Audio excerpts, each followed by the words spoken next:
तो सर, जैसा कि उम्मीद जताई जा रही थी, इंफ्रास्ट्रक्चर पे पुश है, कैपेक्स सरकार बढ़ा रही है, इंफ्रास्ट्रक्चर पे, मैन्युफैक्चरिंग पे खर्च कर रही है। ओवरऑल आपका पहला रिएक्शन इस बजट पे क्या है, इंडस्ट्री के लिए, आम जनता के लिए? देखिए, मुझे लगता है कि ये बजट बहुत ही प्रूडेंट बजट है। बहुत ही सोच विचार करके एक कंसिस्टेंट पॉलिसी मैसेजिंग है इसके पीछे। वो ये है कि ये सरकार इंडिया को बिल्ड करने में विश्वास रखती है, फ्यूचर में इन्वेस्ट करने का विश्वास रखती है।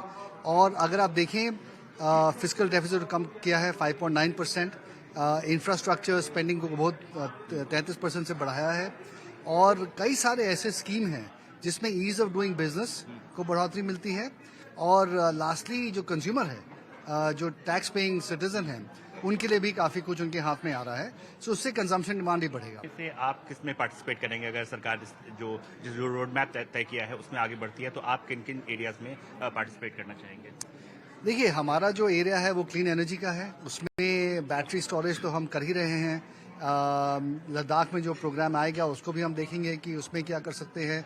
और देखिए, उसके अलावा काफ़ी सारी और चीज़ें हैं कि एक टैक्सेस को थोड़ा कंट्रोल में रखा गया है कॉर्पोरेट्स के लिए।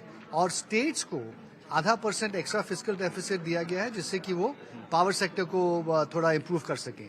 तो वो सब चीज़ों से हमको काफ़ी फायदा होगा। सर, एक आखिरी सवाल पूछना चाहूंगा कि जो सबकी जिसमें नजर पड़ी हुई थी, इनकम टैक्स में काफी अच्छी खासी छूट दी गई है मिडिल क्लास के लिए। हम कह सकते हैं ये पोस्ट कोविड बजट है, कोविड का जो असर है वो कम होता हुआ दिख रहा है, रिकवरी के पाथ में हम बहुत आगे बढ़ चुके हैं।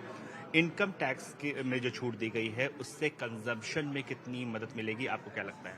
मुझे लगता है कि कुछ तो मदद ज़रूर मिलेगी। करीब 37,000 करोड़ रुपए अब इनकम टैक्स माफ़ किया गया है।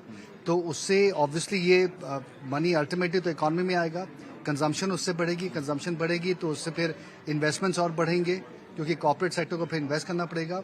एक और बात खास है ये कि हाउसिंग के लिए 66% का इंक्रीज़ किया है। तो मुझे लगता है कि आम आदमी के लिए काफ़ी कुछ है इस बजट के अंदर।